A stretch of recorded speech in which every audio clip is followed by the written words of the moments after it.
Welcome, Kristy, to the podcast. How are you today? I'm doing great. I'm so excited, Connie. I'm excited to talk about, the topic that we have chosen to talk about today because I know that a lot of people are going to find value from it. Yeah, they will. You do such a good service in the world. But before we start, tell my audience where in the world you're located and one thing that surprises other people when they hear it about you that has nothing to do with what you do for work. Oh, wow. This is the question that I'm not prepared for. You don't need to be prepared for. Well, You know yourself. I know. I mean, I'm a master of spontaneity. Spontaneous, is that even a word? Whatever. But I like spontaneous stuff. So I am based out of Ohio currently, but I am originally from the Philippines. And something that's interesting about me that is not related to my job is probably that I can speak three other languages or dialects. In the Philippines, we don't just have one universal language, we have different dialects. And so I can speak English and I can speak our language in the Philippines and also one and other two dialects in the Philippines. Yeah, so my brain is messed up. Okay, so then my brain is messed up too because I speak Yeah, English because and of that. my mother tongue is Swiss German actually. Then I had to learn German, the real German, and then I learned French, and then I learned English. So yeah, Oh, wow. our That's a main lot. yeah yeah. I French is kind of like the stepchild. I can't do it that Right, well right. anymore. Yeah. But yeah. Yeah, so it's very impressive. You run a one-stop virtual assistant agency with 70 plus team members. That's crazy. And you have served more than 200 businesses since 2019. Congratulations. Thank But, let, you. but let's go back a bit. The girl from the Philippines. How did you get here? I mean, I don't mean get to North I America, but how I did you I get to boarded a run? plane. How did you get to run this virtual assistant agency? Did you grow up knowing you wanted to be a VA or you wanted to run a VA No. agency? Yeah. That's a good question. Actually, I was actually I was asking myself as well, did I when I was a kid, did I want to become a business owner? I don't think so. When I was a kid, I just want to be a kid. I just want to play and, run with my brothers.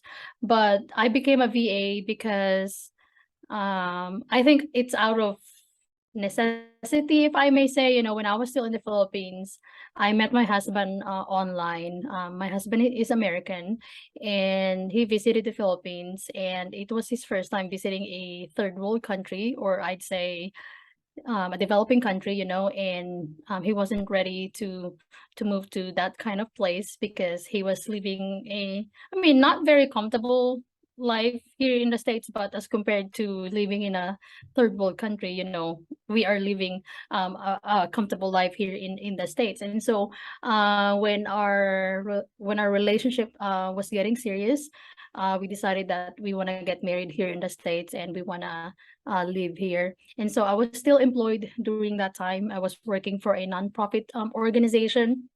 And I'm a very ambitious person. I am a planner. Like, I like things organized and I wanna always envision my future. Like, I want to see how my future would look like. And the way how I do that is by planning out sort of my life.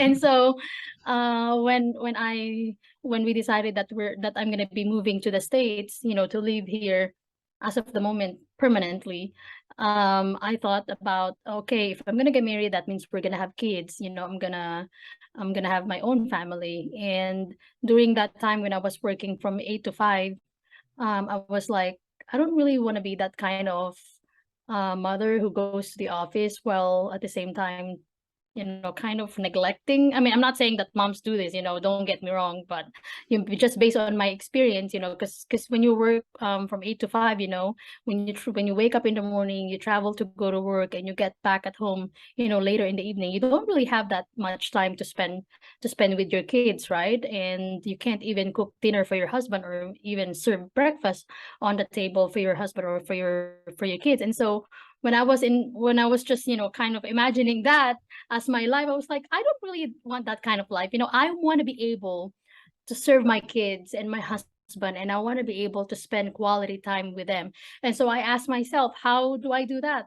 I said, the only thing I can do that is when I work from home. And so I decided that I'm gonna look for side gigs while I'm still employed during that time, so that by the time I'm ready to leave my job, when I have enough income from working online, I can leave my full-time job and be able to start my own virtual assistant business. So that's actually how my business came about, just from a dream that I have, and the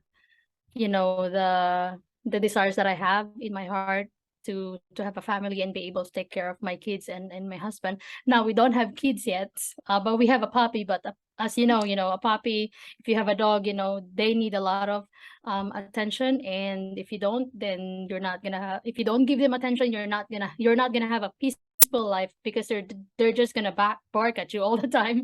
Yeah. So yeah, so that's pretty much my story. And when I moved to the States, I was still a virtual assistant. I was working for one of our longtime clients, who's based out of Canada. And then I expanded my network when I moved to the States, and I just got so stressed and overwhelmed. I was like, why am I saying yes to these people, to these clients, when I don't have the capacity anymore? Because during that time, I was struggling with, saying no to other people. I can't say no to my clients because I don't want them to feel like I'm rejecting them, because I don't want to be rejected too. So that's one of the lessons that I've learned, or early in the business, that I have to say yes to those things that I'm passionate about, and keep it very intentional. I should just say yes to things that are important to my life, and that will help me grow as a person and as a business professional. And so when I was stressed and overwhelmed, I was like, okay, if I can say yes to these people, then might as well have some help, right? So I contacted a few of my friends from the Philippines to do some of my clients' projects, and we just blew up from there. Mm. And then it happened. Yeah. So I love this story, especially when you're not coming with the intention to create such a big business, and then it happens out of necessity, or because because you can't handle that much, the amount of business on your own. So you said you had trouble saying no because you didn't want your clients to feel rejected and everything. That got me to an idea of a question. So what are the qualities you feel like a virtual assistant needs to have? It's like I love that you were a virtual assistant before you had an agency and didn't just become the boss of an agency. So in your eyes, when you're looking for people that come to work with you to serve your clients, what are the qualities and skills that serve them best to be a VA? Yeah. When it comes to skills, I think it depends on what you are really looking for. But let's say if you're looking for a social media manager, then that means you need someone who is experienced in that area, who has enough portfolio to show you, and to prove that that person has already helped at least enough businesses to prove that that person is really skilled and experienced. So you have to really ask for proof of work. And when it comes to characteristics, I'm the type of person who values character more than skills, because I believe that no matter how skilled a person is, if they don't have the right attitude, then you're not going to be able to successful. As for characteristics, I feel like I have a lot of things to say about that. Well, say some. Yeah, I know. You can be honest So let's here. start. Yeah, let's say let's just start with having someone who is dependable. So you need to make sure that when you have a virtual assistant, that person is dependable, because you're not working together in one room, you're working virtually, and there may be times that your virtual assistant is working, in a different time zone. So it may be daytime where you are at, but when you're working, it's actually nighttime where your virtual assistant is. So you have to make sure that your VA is dependable enough to help you scale your business. Second is communication. You have to make sure that your VA is able to communicate with you well, not just in terms of responding immediately to your message, but also in terms of being honest and being transparent and giving you feedback. At first I thought that people who's not who's their first language is not English are the ones who have problems with communication, because I thought that communication is all about language, blah blah, or whatever, yada yada. But I learned that communication is not about speaking a language. It's about grasping or comprehending what the other person is saying, and being able to clearly deliver your message to that person.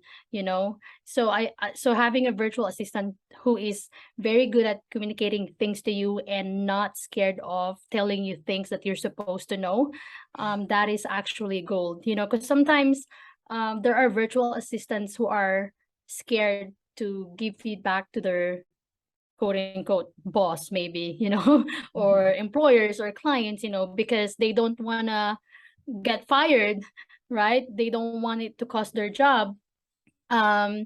So find someone who's good in communication. And I think third, I think this is something that I really, really value the most, is find someone whom you can trust. It's so much easier when you find someone you can trust. Because you have peace of mind that whatever you delegate to that person will be able to give you the result you need, and that person have your best interest at heart, and that person also wants you to grow your business. So dependability, communication, characteristics, those are the things that are important. But one thing that I also want to mention is find someone who is in alignment with your mission and vision and core values. You can have somebody who's dependable, trustworthy, and good at communication skills, but if that person is not on board with your vision, it's not going to work. So as a leader, as the business owner, you have to also make sure that you know where you want your business to go. And not only that, you need to make sure that you know how you can cast out that vision onto your team members so that they know how to support you. Yeah, such valid points. Thank you. And so that bears, of course, the question for us as business owners who want to hire then a VA. How do we find the right VA? And I know this is a big question, but I mean, there is dime a dozen VAs out there. So what I kind of mean is, how do we find the one that actually is going to be trustworthy, that is going to be dependable, that is going to support your mission and give you that peace of mind? Like paper, in Switzerland we have a saying, paper is patient. So meaning, like, they can say all they want, the question is it, and in advertising a lot is being said and stated, and then it's different. So how do we go about it? Take the clutter out of finding a VA for us. How do we start? That is a very good question. But before you hire a virtual assistant, so maybe we can park that question for now, but I'm gonna go back to that question in a few. What I want business owners to understand first is, before you hire a virtual assistant, make sure that you are ready. There are a lot of business owners who had bad experience with virtual assistants, and I'm not saying that it's the virtual assistant's fault. I'm not saying that it's the business owner's fault. That's why it didn't work out, between them, with the business owner and the virtual assistant. But most often time, it's actually us business owners business it's our responsibility to make sure that we set our virtual assistants up for success. We have to understand that our virtual assistants are only as good as our instructions. So if we are not ready to hire a virtual assistant, if us business owners are not prepared for that, it's not gonna be successful. So how do you prepare for that? For when you want to hire a virtual assistant. So first, you have to make sure that you have, like what I mentioned earlier, you have to make sure that you have goals for your business. The reason why I say that is because if you don't know where you want your business to be, then you don't really know what you're going to use your virtual assistant for. Some people, they just want to hire a virtual assistant for the sake of hiring a virtual assistant because they're busy, they're overwhelmed, they're like, I hate this admin task. Like, can I just have somebody to do this for me? Well, I mean, that's not that's not wrong, to say that, but that shouldn't just be your motivation when it comes to hiring a virtual assistant. You should have a deeper reason other than that, and what I'm saying, and what that reason would be is supposed to be aligned to your goals, to your vision. And so when you do your business planning, especially now, we're in October and we only have 2.5 months left, before 2023. And we have to make sure that we know how we want our business to move forward. And when we do our business planning, we have to make sure that we integrate, virtual assistants in that plan. Because if you're just if you're just hiring a virtual assistant for the sake of getting off some tasks off your plate, it's not going to work. You should hire a virtual assistant because you believe that a virtual assistant will help you scale your business without paying for too much, without having an office, without providing for an internet, without providing equipment for your virtual assistant. And so having goals and vision, once you have those things, you should know the kind of task that you want to delegate to your virtual assistant. And not only that, once you know the task that you want to delegate to your virtual assistants, make sure that you have operating procedures, or at least step-by-step instructions on how your virtual assistant can do those tasks. Now, don't get me wrong, most virtual assistants are experienced. Even if you hire a virtual assistant that is very experienced in social media management, and even if that virtual assistant has helped more than 100 businesses, it's still different when that virtual assistant works with you, because you have a different business. You as a business owner have a very different personality, and you have different goals and vision for your business. And so your approach to doing social media might be different as compared to other business owners, right? So you have to make sure that once you already know the task that you want to delegate to your VA, you have to make sure that you have step-by-step instructions on how to do a specific task. You don't really have to train your VA every day, but at least have something that will help your VAs be successful in terms of working with you.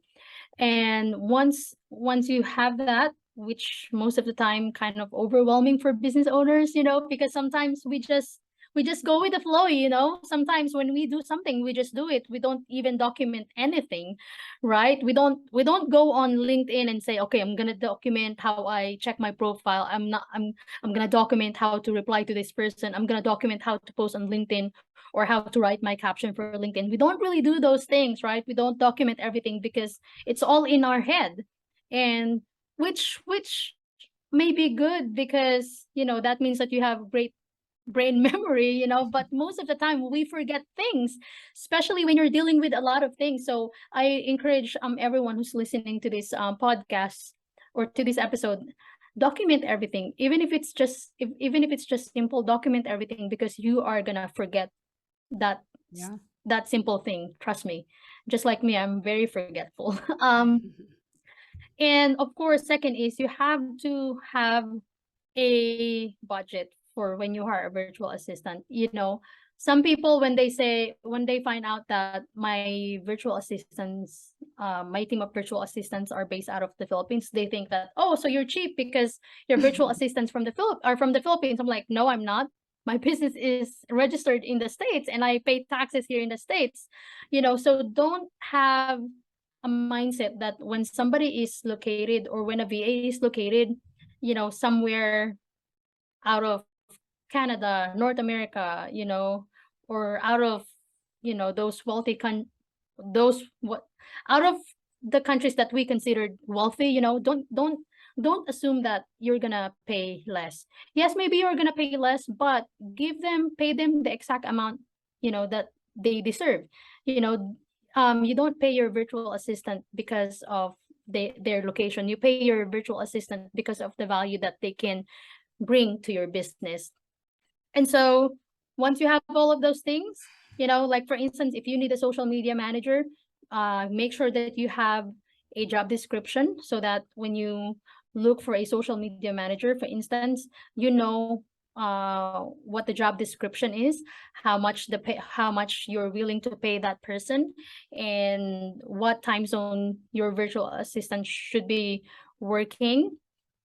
And once you have all those important you know, requirements, then you can go to different job boards like LinkedIn, Indeed, or Facebook groups, or even go to Upwork or Fiverr to look for a virtual assistant. Now it's not really, I mean, it's easy to hire a virtual assistant, but it's not easy to find the right one, you know, because when you do your interview, it's virtual. You don't really get to see the whole body expression or body language of the person because you're just doing it online. So you have to make sure that when you interview your virtual assistant, you are really getting to know your virtual assistant, and make sure that you prepare questions that will help you assess if that person is the right fit for your core values or for your mission and vision. And I suggest that when you find someone whom you think is the right fit for your business, delegate slowly, you know, maybe uh delegate the tasks that are kind of easy to do, something that is simple, and then once that simple task is done accordingly, then start delegating much more maybe complex tasks, so you can kind of test out your virtual assistant, and set expectations at the beginning of your relationship together. You know, like I mentioned earlier, you know, dependability, being trustworthy, being honest, having the right communication, those four things, or maybe five, those things you won't really be able to tell during the interview if your virtual assistant, if the person you're going to hire have those characteristics, right? So you have to test your virtual assistant, and I suggest that you set a probationary period, kind of like a training period. So set an expectation with your VA that, hey, okay, we're gonna try working together for a month, but these are the KPIs, or because in my agency we have like scorecards for our VAs to make sure that we measure their performance. So set KPIs in place, KPIs, key performance indicator, just to make sure that the listeners, you know, Yeah. know the meaning of that. So set KPI so that you know how to measure your virtual assistant's performance. So if communication is very important to you, then put that in your scorecard. If dependability is important to you, then put that in the scorecard. If task completion is important to you, include that in the scorecard. So again, set expectations, and then tell your VA that you're going to meet after a month to assess the performance. But I also suggest that you meet with your VA once a week, so you can also build a relationship with your VA and make sure that you keep an open communication with your VA as well, so that your VA will get to know your business and your VA will get to know you as well, and that you get to know your VA as well. So it's hiring somebody. It's not just all about delegating a task. It's about building a relationship as well, because you won't really be able to get to know a person if you don't build a relationship with them. And so again, have a probationary period. It may be a month, 2 months, or 3 months, but 3 months is probably my recommended maximum time when it comes to setting a probationary period, because I don't also want you to waste a lot of time training and building a relationship with someone, and then after 3 months or 4 months, you find out that that person is not the right fit for you. I don't want you to waste a lot of resources and energy training the VA. Yeah. Yeah, I hope that's helpful. I feel like I said a lot of things. you just took about 5 of my questions that I had and answered them all. Yay! No, that's awesome. It's awesome. And it's so important. I love when you say that it's about creating a relationship or having a good connection, because yeah, I would think like, especially when I talk with my clients and I help my clients like declutter and create processes and stuff like that. Basically, when you're talking about having these processes documented and everything, that's what I help sometimes my clients do too, because they're just like, oh my God. And then if you have it written down and you can just follow your own checklist, A, and B, you're creating actually assets for when you want to scale and then want to hire a VA. So you have this all already. But oftentimes people, like you said, they just want to, I don't want to do this, like with finances. I don't want to deal with finances. Well, we all want to make money, but oh my God, I don't want to deal with finances. Yeah. We want to have a successful business, but we don't want to deal with the part of the business that is important too. And then they feel like the hiring a VA is a quick fix, but it's actually can create a lot of, if we want to stay with my theme, it can create a lot of additional clutter in your business and in your day. Oh my. If you don't do it right. So I really love all that you said, and like I said, you answered about 5 of my questions. So yeah, you mentioned that somebody has to be ready for a VA. They have to have the budget for a VA. They have to have their processes documented for a VA. But what do you think is the right time to hire a VA in the business journey? Like, would you suggest somebody hires a VA right off the bat, or do you feel like they need to have a certain revenue threshold to that it makes sense? Or what is your experience when it's the best time? And I understand it's different for every business, but I'm sure there is some kind of a guideline there. Yeah, well, that is actually a good question. If you are a solopreneur, that means, most solopreneurs, they're bootstrapping their businesses, right? And so they don't really have enough capital to run their business. When I started my virtual assistant agency, I only had $50 in my business bank account. And so that forced me to charge my clients upfront so that I can pay my VAs, after doing the projects. And so I don't really recommend, if you are a solopreneur, I don't really recommend hiring a virtual assistant right off the bat unless you have a lot of money in your bank.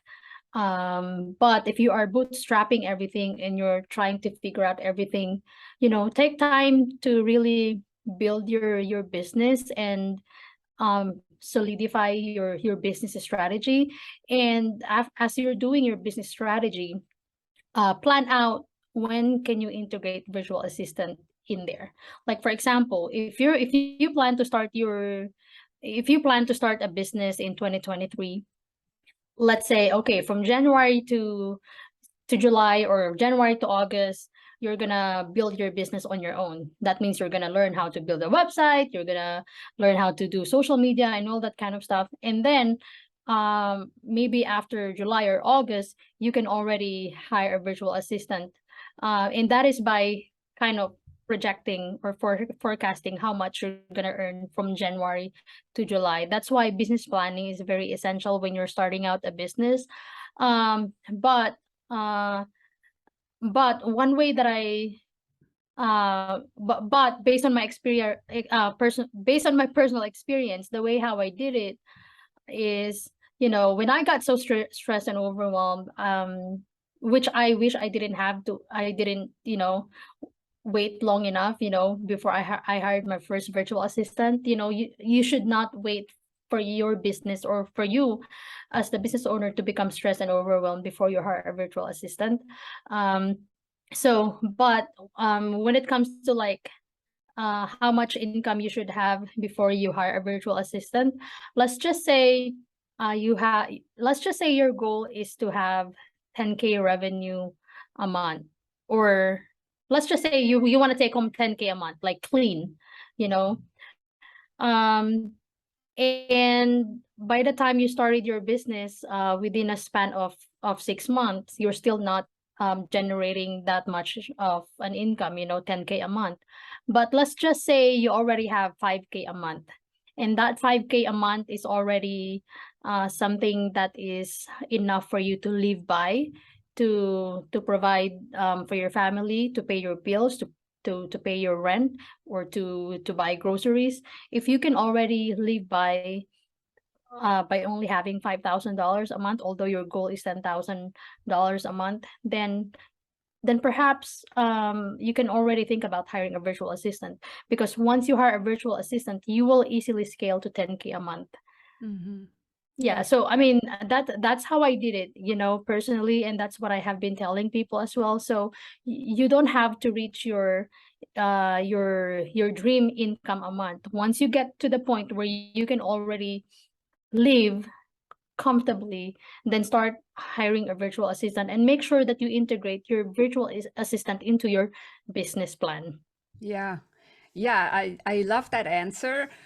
Coming from the finance world, helping people with finances too, it showcases two things. So you were talking about what you're taking home and clean and everything. So people need to understand their finances in order to hire somebody, because otherwise it could end up in a disaster, not just financially, in all kinds of other areas of life too. Yeah. And the other thing is too is like that. Yes, like we always hear like, oh, we want to scale our business, and I know there is some gurus out there that say if you don't have a VA, you don't have a business and all kinds of stuff. But this is all guru talk. We actually really need to understand our own business and understand our own situation financially and otherwise before we can make decisions like this. So I love how you said that. Yeah. So, okay, so now we figured out we're ready and we want to start finding a VA. So, do you maybe have, before you said we should give the VA a probation time and we should see that they can do the job that we hope them to do, as long as we set them up properly with being prepared and all that. We covered all this, but so we did all this. So what tasks do you think are ideal to start figuring out that a VA is really the right VA for you? I mean, I know it's like with a lot of things, we only know later down the road, but we can still probably get some indications that, yeah, we're on the right track. So, yeah, I mean, if you are a business owner, you have to make sure that you are very intentional with the things that you are doing.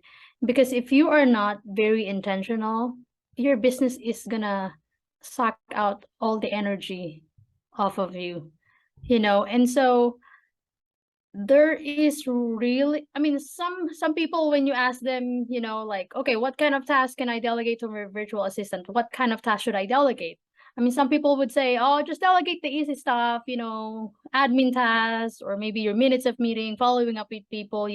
Some people will say that, and I don't have anything against that, but sometimes it's not all about the task that you delegate to your virtual assistant. You need to, if you really want to delegate effectively to your virtual assistant and you really want to become the CEO of your business, then I have an exercise for you to do. As a matter of fact, I'm gonna get my sticky notes here. This is my cheat sheet. So my cheat notes, so I love won't it. forget what I'm about to say. So if you're listening to this episode, please grab a pen and paper so you can write this down, because I feel like this is really going to be very helpful to you. So first, if you really want to become the CEO of your business, which I'm sure you do, right? Because you have your own business. Otherwise, why did you start a business? Because if you want to become a CEO, if you want to become the boss of your business, that means you're in control of your time. That means you have freedom and flexibility in your business. You are working on your business. You're not working in your business.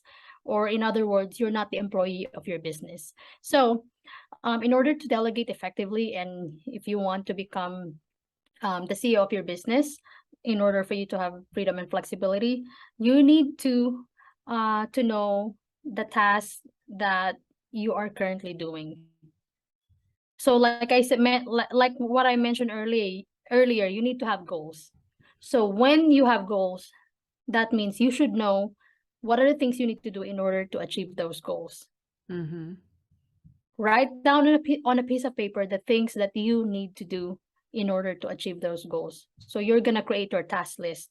It doesn't matter if it's something that you're gonna be the one doing or you're gonna delegate. Just write down Mm-hmm. everything that you need to do in order to achieve your goals, maybe for 2023 or for the first quarter of 2023. Once you have those goals, once you have those tasks, segregate them into 4 different categories. So the first category is um, figure out or determine which of the tasks are the things that you enjoy doing and the things that you are good at. So take out those tasks and put it on that category. Things that you enjoy and you are good at, do those things most of the time. Second category is find out what are the tasks that you enjoy doing but you're not good at. Do that only 10% of the time. Because I'm a firm believer that, us business owners, we find passion, or we were very passionate about the things that we enjoy doing. And I feel like that is something that we should not take away from us. If you're a business owner and you love creating graphics, then go ahead and do the graphics. If you're a business owner and you love doing admin tasks because that gives you joy and peace of mind, then go ahead and do the admin tasks. Nobody's judging you if you do those simple things. If it gives you joy and you love it, then go ahead and do it. The third category is the task that you don't enjoy doing but you're good at. Delegate that 90% of the time. So again, we may be good at it, but if it's something that we don't enjoy and it sucks out the energy, out from our whole being, then what's the point of doing it, right? If it's only gonna ruin your day.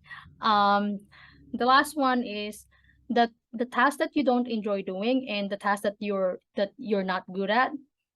Now, this should be a no-brainer. You should delegate this 100% of the time.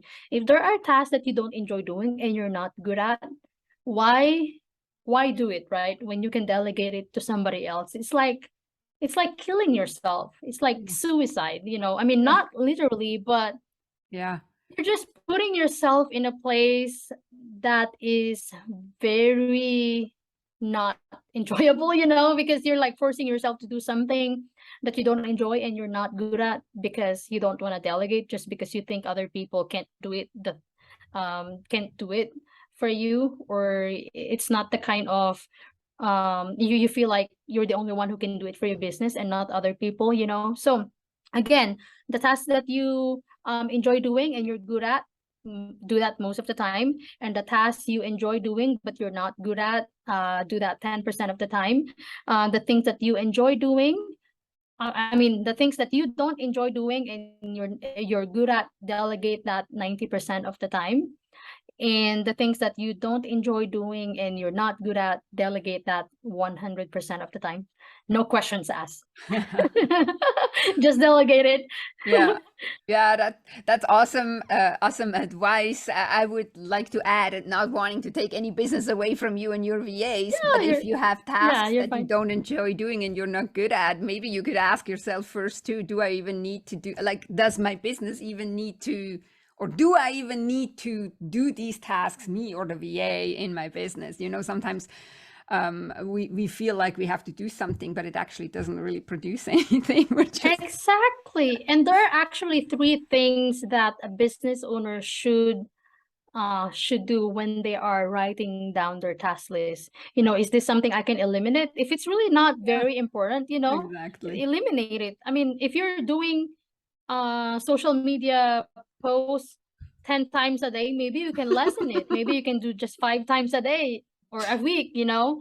If you're Yeah. doing something just because you're doing it for the sake of doing it because it's trending, especially on social media, you know, peer pressure, you know, when you see somebody doing something and you're not doing it, there's a tendency that you do it as well because it's the trend right now, you know. Yeah, yeah. But if it's something that is not really giving you ROI or giving you enough income or conversion, then I suggest you eliminate that.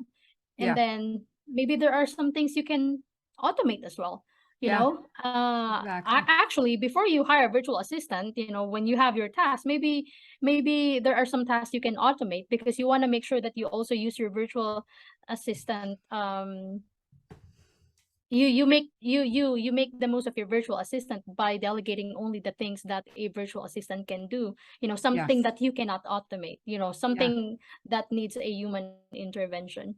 Yeah, I love that you say that because, like I said earlier, most people think the hiring a VA is the ultimate solution, but there is a spectrum, or there is a scale, like how do you say that, a ladder maybe. So first of all, you figure out whether you even need to do it. Maybe you need to eliminate it. The second is kind of like, can you automate it? And with automating, as like, you have to know what you're doing. So we're back to where you were in the beginning. What actually are you doing? And you have this all documented, all these processes, and then you can figure out, maybe I can automate something of this and then I don't have to do it. But in order to do that, you have to be decluttered and have it all organized now. You have And to then really you know can, your things, yeah, right? You have to have exactly. your ducks in a row. Yeah, exactly. I love that saying, have the ducks in a row. Exactly. So, but now, if all fails, like, let's say we even are past the probation time and we did work together with a VA, but somehow it's just not working out. So the kind of the title of this episode is how to hire or fire an VA. So let's quickly talk about, hopefully we don't have to do this, but I'm sure you have some insights. If we need to fire a VA for whatever reason, is there a right or wrong way to do it? Oh, that's a good question. Is there a right way or wrong way to do it? I think yes. There is a right approach and there's a wrong way to do it. Let me start with the wrong approach. The wrong approach of doing it is if you have not set your VAs up for success. If you have not done those things that I have just mentioned, you know, earlier, you know, having your vision, goals, whatever, SOPs, because you are the business owner, you should be the one guiding your VA. So that's a wrong way of doing it, you know, firing somebody just because you did not set Yeah, them up for success. because you were Second not the right is, leader. yeah, because you're not the right leader, and that's okay. We learn as we go, right? You know, Hmm. I'm not a perfect person, you know. When I started my virtual assistant agency, you know, I had to fail so many times in order for me to learn a lot. So that's okay. Second is, if you're not giving feedback to Hmm. your VA and you suddenly fire them, you Yeah. know, you're like silent for a month. You know your VA is not doing a great job, but you're not saying anything, and then all of a sudden you just send an email and say, "Hey, you know what? This is your last day." I think that's wrong personally. Yeah. Third The truth. is if you fire your VA and you're not being truthful, if you just say, "Hey, I'm firing you," or I have to let you go because change of business decision, where as a matter of fact, you're firing your VA because you don't like your VA, you don't like the communication, you don't like his dependability, so you have to be true because your VA deserves to know the truth, even though it may be painful, right? But if you really care for that person, and I hope you do, you will not be afraid to tell your VA the things that he or she needs to improve on, so that the next time that VA works with a different client, that client will not have to deal with that with that anymore. Yeah. So yeah, and I think those are some of the things that I can just think of right now, when it comes to like firing your VA in a wrong way. Um, and maybe when it comes to doing it right, it's probably the opposite of what I just said. Yeah. You have to Yeah. make sure that you give feedback. Yeah. You have to make sure that you set them up for success. Like I said, your VA is only as good as your instructions, and you need to really be a good leader. You need to guide your people, you need to mentor them, and you need to also make sure that you are casting out your vision to your VA so that your VA will be fully on board with your vision. And so give feedback, regardless if it's just a simple mistake or not, give feedback to your VA real time if you can. That's why I encourage, people to have like a one-on-one session with their VA every week, so that they can build a relationship, and at the same time, uh, the business owner can give feedback to the VA. Um, and like let's just say you already gave feedback to your VA, and then you don't see an improvement, you know and then you have to be clear with that with your VA as well, like, hey, okay, I saw that you posted something like this, that's not actually what I told you. Okay, well, this is okay, I'm just gonna coach you at the moment, but if this happens again, I might have to find somebody else. So you have to like set Hmm. your expectation, because your VA is also uh your VA also have a life, Yeah. Yeah. they're also depending on you to to live, because you're paying them. And if you suddenly fire them, that's a big loss for them, and it's not that easy to find another client, right? We Yeah. know that we're business owners, Yes, when our exactly. client when one of our clients, let us go, then it's hard to replace a client, because you're gonna start from scratch, start from zero, find a client, post something, whatever, do your marketing. So it's the same thing with your VA as well. So give ample time for your VA to be ready. Just say, Mm. hey, okay, if you gave a feedback, and then your VA is not improving, and then you said that, okay, if you're not improving, then I'm gonna have to let you go. Maybe give ample time for your VA to find a job. Maybe, I mean, depending, it's total. You don't have to do this, but it's totally up to you. But Yeah. I suggest that you do this. That you give at least a 2-week notice to your VA before you fully let Hmm. them go, so Yeah. that your VA will be ready as well. But it's also not wrong if you let them go, immediately, because we understand that, us business owners, we're not, we don't poop money. We earn it. We work hard to earn our money, Yeah. to in order to run our business. So Yeah. yeah, just be honest to your VA, give feedback, and don't be afraid to be honest, because you are not only giving yourself a favor by being honest, but you are also helping your VA improve in terms of their skills, or in terms of their personal and professional growth. Yeah. Yeah. I love that. And like just be a decent human being and being considerate, Right, and exactly. Be act considerate. like you would want to be treated. I think so. Christy, I could really talk with you forever, but we have to be a little bit mindful of the audience. So I wanted to ask you, where can people find you? And then when I checked out your Instagram feed, I really want to say that your Instagram feed is just gorgeous. So, Oh, thank you. Thanks to my virtual assistant. yeah, I thought so. I thought so. So, is Instagram your preferred social media, or where do you feel people should connect with you if they're interested to learn more about you, learn about your 70 plus VAs that you can hire out? Yeah, I'm a very sociable person and I love people. So if you're not a shy type of if you're not the type of, if you're not, what am I saying? If you're not a shy type, reach out to me on Instagram and I would love for us to have a chat. My Instagram handle is Kristy, Kristy, Abby, Abby, Yoder, Yoder. My website is KristyYoder.com, where you can find the link to my virtual assistant agency and also my podcast. I also have a podcast called Master Delegator Podcast. So if you want to learn more about delegation, feel free to check it out.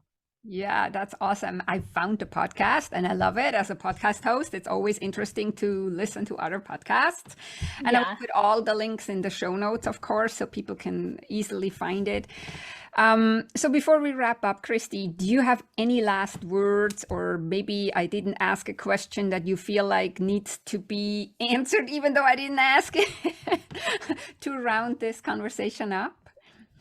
I think one thing that I just really want to iterate is that your virtual assistant will not give you overnight success. So if you think that that hiring a virtual assistant is a quick fix to your problem, I'm sorry, but you're wrong.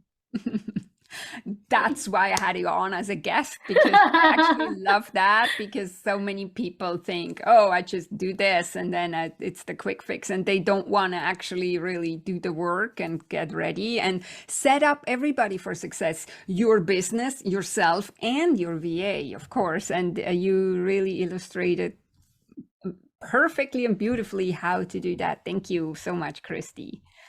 You're welcome. I appreciate it. I enjoyed our conversation. Me too. Thanks.